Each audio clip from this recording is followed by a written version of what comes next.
Are you tired of seeing this right here? I'm going to teach you, one, how to fix the tire that's causing it, and two, how to turn that off.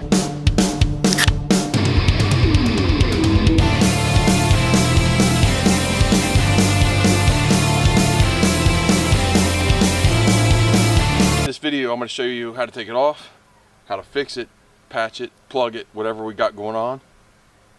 And then I'm going to show you how to reset that sensor so you don't have that tire low indicator anymore. This vehicle is a 2018 CRV EX, but it doesn't matter. This video I'm going to show the beginners and the people that don't really know this, haven't done it before, how to fix that leaking tire and not get ripped off at the tire store. I'm going to take it off because the heat index out here is 100 degrees. I'm not going to sit out here in the sun. I'm going to take it in the garage where it's at least like 95.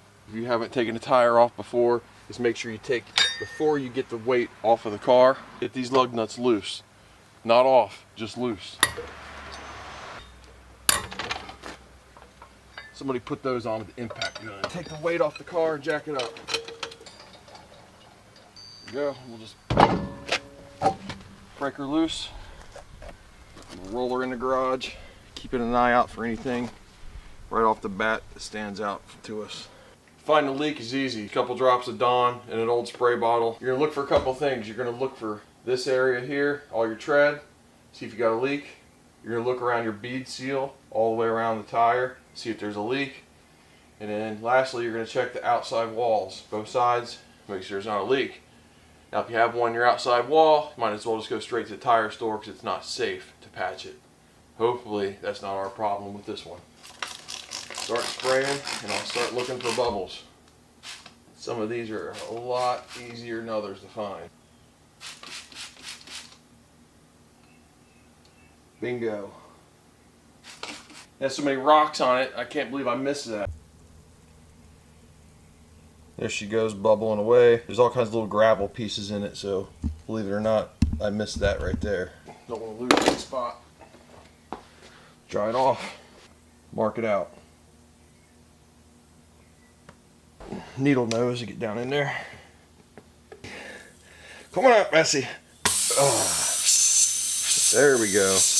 Got our hole. Go ahead and leave that like that while I show you guys this. You'll need to get yourself a tire repair kit. It is going to have one of these. It's going to have one of these. It's going to have rubber cement. Then it's going to have different size plugs. See these little plugs right here? It's a little too small. I like to use something a little bit bigger, really shove it in there, get it nice and tight. Got these a little bit bigger. That right there.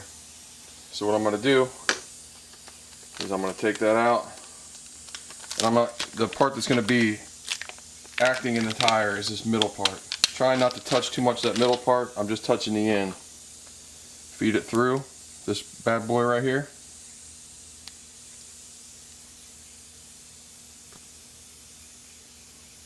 Take it to the halfway point. Just like that. Now we're going to slime that up with this rubber cement.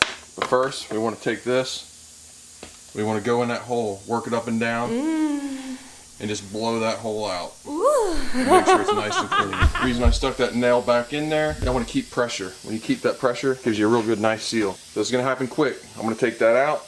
I'm going to work this in, get that nice and clean. Squirt the rubber cement all over the plug. I'm going to stick it in to where this only has about an inch sticking out of the tire. I'm going to rip it out and we're done. Rubber cement all over. Here we go. This is a lot tougher than you'd think.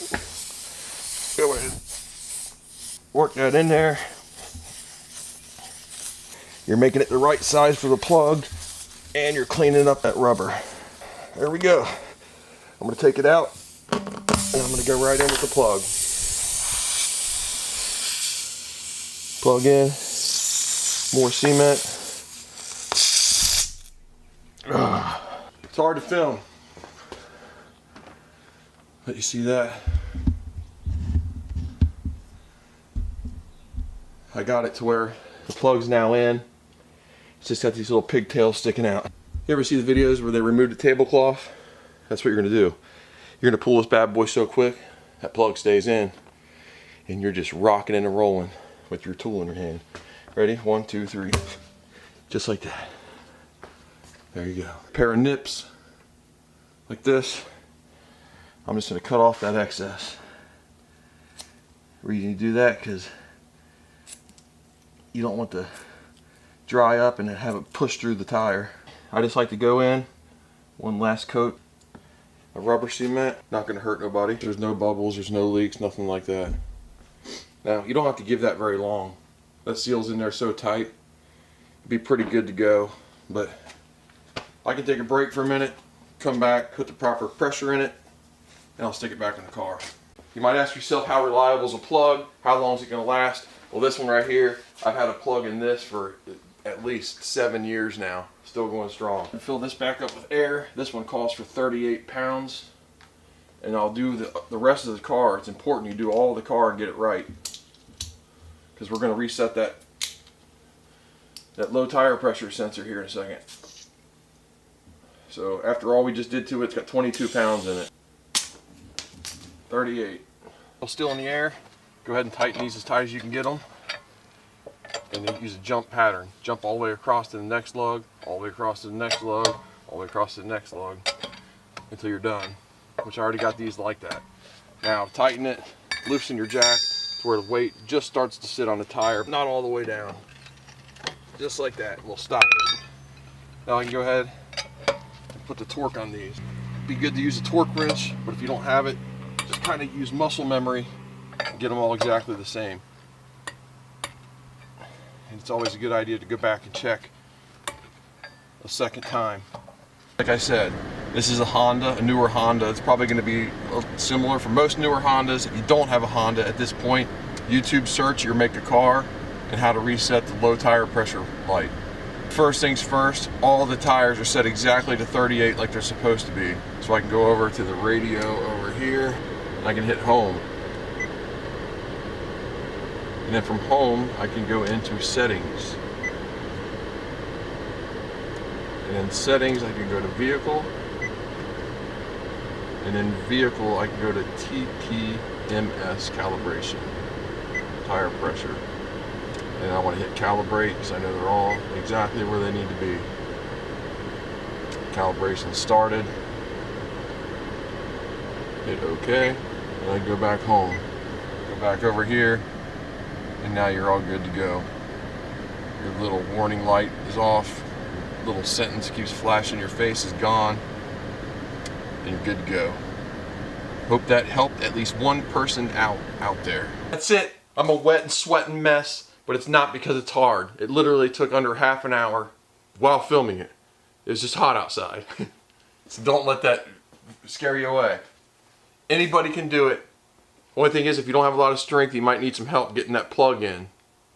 That plug's pretty tough to push in there, but you got it. Don't go to a tire store and have them try to charge you an arm and a leg.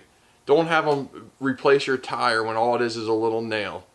You don't need that. Do it yourself. These kits, they're like $10, something like that. Amazon, Target, Walmart, whatever. These plug kits are like $7 or $5. I always buy different sizes, so I got them around. Hey guys, that's all I have for today. If you liked the video, leave a like, comment, subscribe. If you didn't like the video, check out the people on the bottom of my channel called Bad Mofos. Hours and hours of fun. Remember to subscribe and check the channel for more videos. There's all kinds of stuff out there. It is deliciously delectable. Thanks again for watching. Take care. Later. Peace.